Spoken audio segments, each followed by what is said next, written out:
5 വയസ്സുകാരൻ ആദർശിനോട് നമ്മൾ എന്ത് ചോദ്യം ചോദിച്ചാലും ഉത്തരം നൽകും. കാരണം ഈ കുഞ്ഞു പ്രായത്തിലെ വലിയ വലിയ കാര്യങ്ങൾ ഓർത്തുവെക്കാനുള്ള കഴിവ് ആദർശിനുണ്ട്. ആദർശിന്റെ വിശേഷങ്ങൾ കാണാം കെലഡോസ്കോപ്പിൽ ഇനി.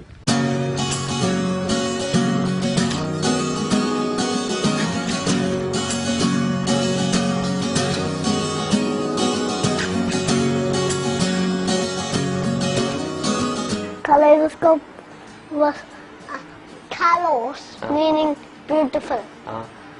Eidos, meaning shape. Scorpio, meaning to look or to examine. Observe a beautiful form. ഇത് ആദർശ് ജോർജ്, വയസ്സ് 5. വാക്കുകൾ ഉറപ്പിച്ചുച്ചരിക്കാൻ കഴിയാത്ത പ്രായത്തിലും ഏതു ചോദ്യത്തിനും ഉറപ്പിച്ചുത്തരം പറയാൻ ആദർശിനാകും. സംശയമുണ്ടെങ്കിൽ സൂര്യന് കീഴിലുള്ള എന്തിനെ പറ്റിയും ആദർശിനോട് നേരിട്ട് തന്നെ ചോദിക്കാം. സൂര്യനിലെ ചൂട് എത്ര എന്ന് പറയാം? സൂര്യനിലെ ചൂട് 18 million Fahrenheit and 10 million centigrade. You are astronauts. But you cannot touch the sun because it's 18 million Fahrenheit, 10 million centigrade. It will make people burn into ashes. ഇന്ത്യക്ക് എത്ര സ്റ്റേറ്റുകളുണ്ട്? 28. And how many union territories? Sun. First atom bomb America എവിടെ ഇട്ടെന്ന് പറയും? First atom bomb was at Hiroshima. ഏത് ദിവസമാണ് നോക്കുന്നത്? 6 August 1945. 6 August 1945. My grandfather born before that. Oh, your grandfather born before that, eh? He born on 12 April 1942. 42. America ഇട്ട ബോംബിന്റെ പേരെന്ന് പറയാം? America is bomb. Hiroshima ഇട്ട Little boys. Eh? Fighter പ്ലെയിന്റെ പേരെന്ന് പറയാം? ആ ബോംബ് ഇടാൻ പോയ ഫൈറ്റർ പ്ലെയിന്റെ പേര്? Bomber B-29 bomber Enola Gay. ഇങ്ങനെ നിസ്സാരമായ ചോദ്യം മുതൽ വർഷവും തീയതിയും ഓർത്തിരിക്കേണ്ട സംഭവം വരെ ആദർശിന് ഹൃദിസ്ഥം. വേൾഡ് വാർ ഫസ്റ്റ് എന്നാ സ്റ്റാർട്ട് ചെയ്തെന്ന് പറയാം? 28 July 1914. എന്നാ വേൾഡ് വാർ ഫസ്റ്റ് എൻഡ് ചെയ്തേ? എന്നാ അവസാനിച്ചേ?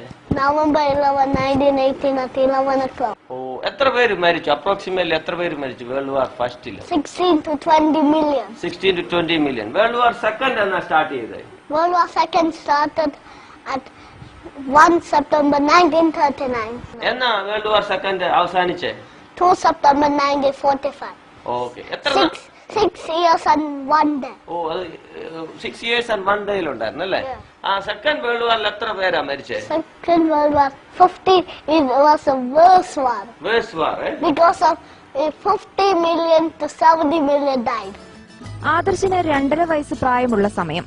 അന്ന് ഹെയ്ത്തിയിലുണ്ടായ ഭൂകമ്പത്തെപ്പറ്റി BBC-യിൽ വാർത്ത കണ്ടുകൊണ്ടിരിക്കുകയായിരുന്ന അച്ഛൻ അനീഷ് ജോർജിനോട് ഹെയ്ത്തിയുടെ തലസ്ഥാനം പോർട്ട് ഓഫ് പ്രിൻസ് ആദർശ് പറഞ്ഞു. കുഞ്ഞുവായിൽ നിന്ന് വരുന്ന വലിയ കാര്യങ്ങൾ കേട്ട് അത്ഭുതപ്പെട്ട അനീഷിന് ആ സമയം മറ്റൊരു സംഭവം ഓർമ്മ വന്നു. അച്ഛനും ആദർശും നടക്കാനിറങ്ങവേ പൊടുന്നനെ വന്ന കാറിന്റെ നമ്പർ പ്ലേറ്റ് ആദർശ് കൃത്യമായി വായിച്ചു. അതും അക്ഷരമാലയും അക്കങ്ങളുമൊക്കെ പഠിക്കുന്നതിനു മുമ്പ്. അങ്ങനെ ഇന്റർനെറ്റിൽ നിന്നും 200 രാജ്യങ്ങളുടെയും അവയുടെ തലസ്ഥാനങ്ങളുടെയും പട്ടികയെടുത്ത് അനീഷ് ആദർശിന് നൽകി. ഹെയ്ത്തിയിൽ ഒരു എർത്ത് കേക്ക് ഉണ്ടായിരുന്നു. ഹെയ്ത്തിയിലെ എർത്ത് കേക്ക് ഉണ്ടായി. ഞാൻ BBC ന്യൂസ് വാച്ച് ചെയ്തുകൊണ്ടിരുന്നപ്പോൾ ലണ്ടനിൽ വെച്ച് എന്നോട് ആദർശ് പറഞ്ഞു, ഹെയ്ത്തിയുടെ ക്യാപിറ്റല് പോർട്ട് ഓഫ് പ്രിൻസ് ആന്ന് പറഞ്ഞു. അന്നേരം ഞാൻ ഐഡന്റിഫൈ ചെയ്യുന്നു, അവൻ അങ്ങനെ അറിയാവുന്നുള്ള. പിന്നെ ഞാൻ ഇന്ത്യയുടെ ക്യാപിറ്റൽ ആണെന്ന് ചോദിച്ചു. അന്നേരം അത് ഉത്തരം മോഹൻ പറഞ്ഞു അത് ന്യൂഡൽഹിയാണ്. ഇംഗ്ലണ്ടിന്റെ ക്യാപിറ്റൽ, ലണ്ടന്റെ UK ക്യാപിറ്റൽ വെച്ചിട്ട് പറഞ്ഞ് ലണ്ടൻ ആണെന്ന് പറഞ്ഞു. അങ്ങനെ ഒരു 7 ക്യാപിറ്റൽസ് ഞാൻ ചോദിച്ചു. അന്നേരം അതിനെല്ലാം മറുപടി പറഞ്ഞു. അന്നേരം ഞാൻ ഇന്റർനെറ്റിനകത്തുനിന്ന് 200 രാജ്യങ്ങളുടെ ക്യാപിറ്റലിൽ പ്രിന്റ് ഔട്ട് എടുത്ത് ആദർശിന് കൊടുത്തു. ഒരു 2 ദിവസം കഴിഞ്ഞപ്പോൾ ആ 200 രാജ്യങ്ങളുടെ ക്യാപിറ്റലും ആദർശ് എങ്ങനെ തിരിച്ചും മറിച്ചും ചോദിച്ചാലും പറയുമായിരുന്നു. ഒരു പ്രത്യേകത 2 വയസ്സും 3 മാസം ആയപ്പം 2.5 വയസ്സെന്ന് പറയാം. 2.5 വയസ്സായപ്പം നമ്മൾ അക്ഷരങ്ങളൊന്നും പഠിപ്പിക്കാതെ തന്നെ ഇംഗ്ലീഷ് വായിക്കാൻ തുടങ്ങി. ആദ്യം കാറിന്റെ നമ്പർ പ്ലേറ്റുകളൊന്നും പഠിപ്പിക്കാതെ വായിച്ചു. നമ്മൾ സർപ്രൈസ് ആയി. Capital of India? New Delhi. New Delhi. Okay. Capital of Saudi Arabia? Saudi Arabia. Riyadh. Capital of Singapore? Singapore City. Capital of Mexico? Mexico City. ഇന്നെന്തായാലും ആദർശ് നമ്മൾ ചോദിക്കുന്ന ഏത് ചോദ്യത്തിനും ഉത്തരം നൽകും. ഒളിമ്പിക്സ് എന്നാ സ്റ്റാർട്ട് ചെയ്തതെന്ന് പറയാം? 776 BC. മോഡേൺ ഒളിമ്പിക്സ് എന്നാ സ്റ്റാർട്ട് ചെയ്തതെന്ന് പറയാം? മോഡേൺ ഒളിമ്പിക്സ് started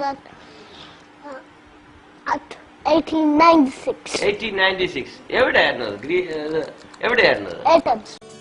ആദർശിന്റെ ഈ അപാര ഓർമ്മശക്തി ഫോട്ടോഗ്രാഫിക് മെമ്മറി എന്നാണ് ചില ഡോക്ടർമാർ പറയുന്നത്. ആദർശിന് ഡ്യുവൽ മെമ്മറി പവർ ഉണ്ടെന്നും ചില സൈക്കോളജിസ്റ്റുകൾ അഭിപ്രായപ്പെടുന്നു. ഡ്യുവൽ മെമ്മറി നമ്മൾ ഒരു കാര്യം ചെയ്തുകൊണ്ടിരിക്കുമ്പോൾ തന്നെ മറ്റൊരു കാര്യം നമ്മൾ എന്തെങ്കിലും ചെയ്തുകൊണ്ടിരിക്കുമ്പോൾ നമ്മൾ ക്വസ്റ്റ്യൻ ചോദിച്ചു കഴിഞ്ഞാൽ ഇത് ചെയ്തുകൊണ്ടിരിക്കുമ്പോൾ തന്നെ ആൻസർ പറയുകയും ചെയ്യും. ബ്രിട്ടീഷ് സർക്കാരിന്റെ ബെസ്റ്റ് യങ് ടാലന്റ് ഉൾപ്പെടെ നിരവധി പുരസ്കാരങ്ങൾ ഈ കുഞ്ഞു പ്രതിഭയെ തേടി എത്തിയിട്ടുണ്ട്. 2 പ്രാവശ്യം അവിടെ ടാലന്റ് അവാർഡ് കിട്ടിയിട്ടുണ്ട്. ഗ്ലോബൽ പ്രവാസി മലയാളി അവാർഡ് കിട്ടിയിട്ടുണ്ട്. British Malayali best talent award കിട്ടിയിട്ടുണ്ട്. അങ്ങനെ കുറെ അവാർഡുകളൊക്കെ കിട്ടിയിട്ടുണ്ട്. ആദർശിന്റെ കഴിവുകളെപ്പറ്റി കേട്ടറിഞ്ഞ് നിരവധി പ്രമുഖരും വിളിക്കാറുണ്ട്.